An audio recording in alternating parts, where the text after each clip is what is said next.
हाय दोस्तों, आप सब कैसे हैं? अच्छे होंगे। दोस्तों, आज हम एक नई हॉरर स्टोरी की शुरुआत करेंगे। आज हमारी हॉरर स्टोरी है कि शैतान की सच्ची कहानी। चलो तो फिर दोस्तों हम इस स्टोरी को सुनते हैं। मेघालय और आसाम के बॉर्डर के बीच एक सुनसान जंगल में रात ने अपनी काली घनी चादर ओढ़ ली थी। चारों तरफ अंधेरा ही अंधेरा था।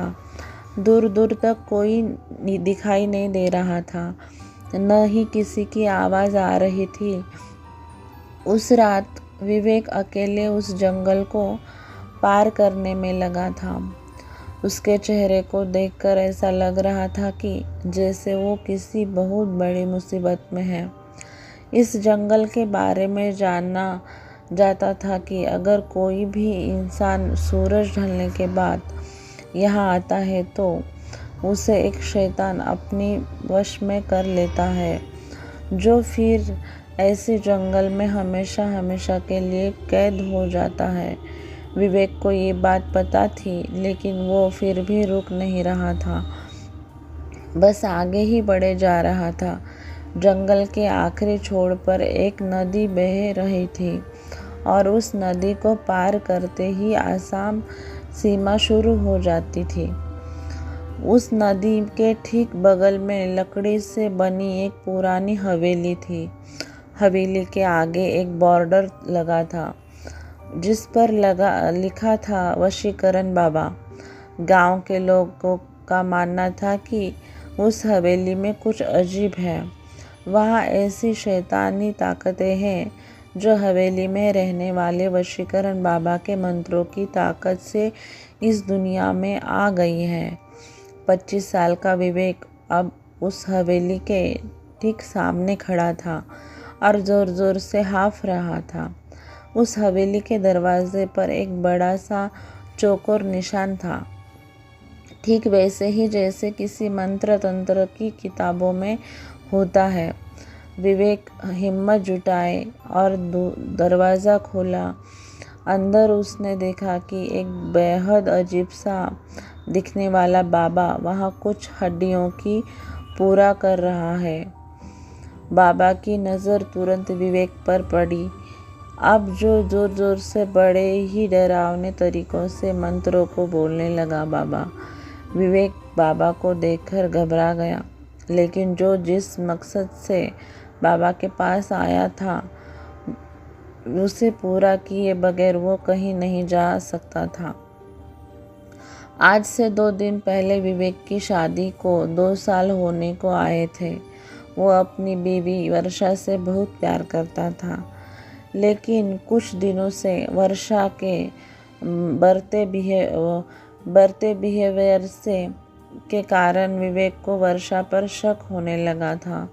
उसे लगने लगा था कि वर्षा का किसी और लड़के के साथ चक्कर चल रहा है, जिसे लेकर दोनों के बीच बहुत लड़ाई हो गई है और आखिर में बात डिवोर्स तक चली गई थी और वर्षा उसे छोड़कर अपने दोस्त के घर रहने चली गई थी।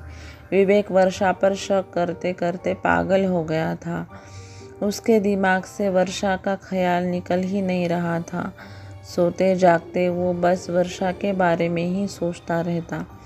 एक दिन वो बस से ट्रैवल कर रहा था तो उसकी नज़र सीट पर लगे एक स्टिकर पर गई, जिस पे लिखा था सिर्फ 1 घंटे में खोए हुए प्यार को वापस पाए, और इसी के साथ नीचे एक पता भी लिखा था।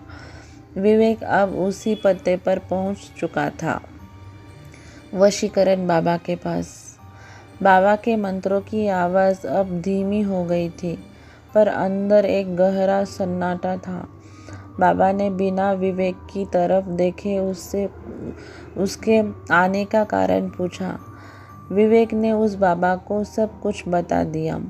बाबा ने विवेक की बातें सुनकर एक हल्की सी मुस्कुराहट के साथ उसे एक लाल कपड़ा दिया और कहा कि इसे धारण करके रोज़ रात वर्षा की फ़ोटो देखकर विवेक को ये मंत्र पढ़ना है और धीरे धीरे से विवेक के कान में उस बाबा ने एक मंत्र कहा। इस मंत्र को पढ़ने के बाद वो बाबा फिर से अपनी पूजा में लग गया। विवेक ने बाबा को पैसे देने के लिए अपनी हाथ आगे बढ़ाया, लेकिन उस बाबा ने कोई भी पैसे लेने के लिए मना कर दिया। विवेक वापस जंगल के रास्ते जाने लगा। इस बात पर ताज्जुब कर भी रहा था कि अचानक उसे लगा कि कोई उसका पीछा कर रहा है। अनजानी रात में गांव की कच्ची सड़क पर चलते हुए उसे ऐसा लग रहा था कि किसी अनजान शक्ति और की उस पर निगरानी हो रही है। वो जितनी तेज चलने की कोशिश करता, उसके कदम उतने ही धीमे धीमे बढ़ रहे थे। रात के 12 बजने में कुछ ही मिनट थे। विवेक अपने घर पहुंचा। उसने पर्स से वर्षा की तस्वीर निकाली और बाबा का दिया हुआ लाल कपड़ा पहना और बाबा का दिया हुआ मंत्र का उच्चारण करने लगा। तभी अचानक उसे ऐसा लगा कि उसे किसी काले साए ने घेर लिया हो और वो उस पर कब्जा जमाने की कोशिश कर रहा है। विवेक ने अपना सर चारों तरफ घुमाया और जोर जोर से मंत्र पढ़ने लगा। कुछ ही समय में वो काला साया वहाँ से गायब हो गया।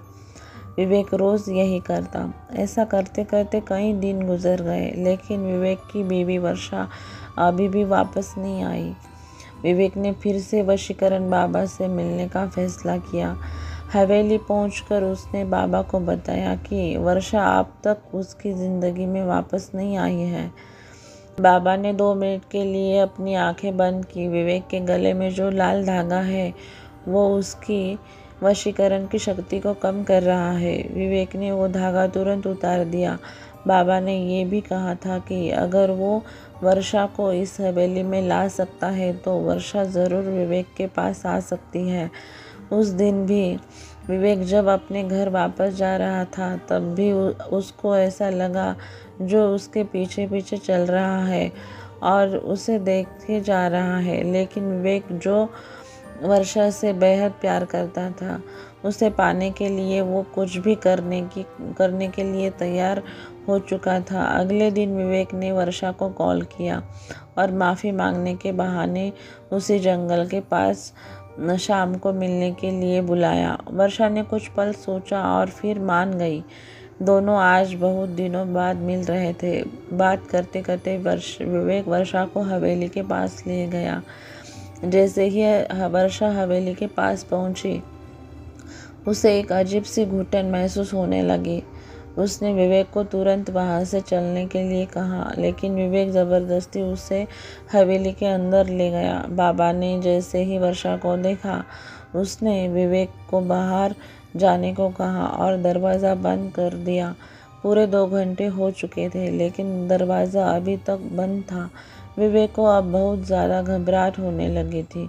कुछ देर बाद दरवाज़ा अपने आप खुला, लेकिन विवेक ने जैसे ही दरवाजे के उस पार देखा, वो देखकर विवेक के रोंगटे खड़े हो गए।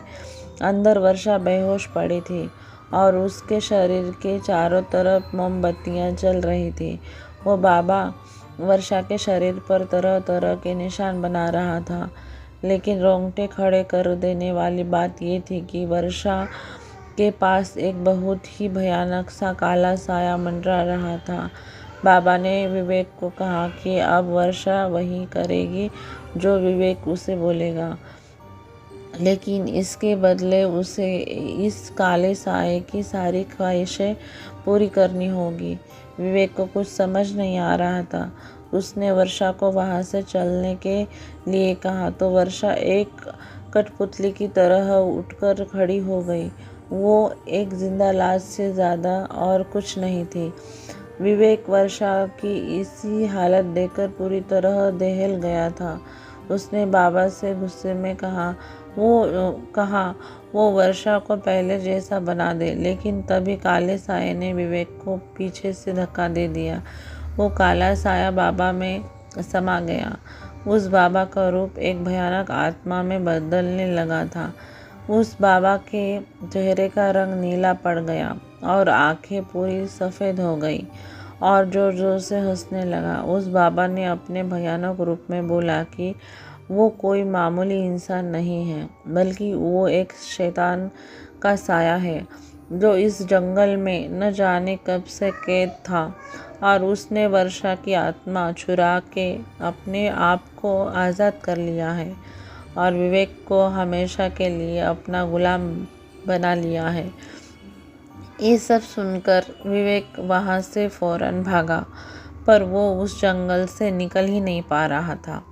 वो जहाँ से निकलता कुछ देर बाद वो वापस उसी हवेली के सामने ही आ जाता। धीरे धीरे उसके दिमाग ने काम करना बंद कर दिया और वो उसी जंगल में कैद हो गया।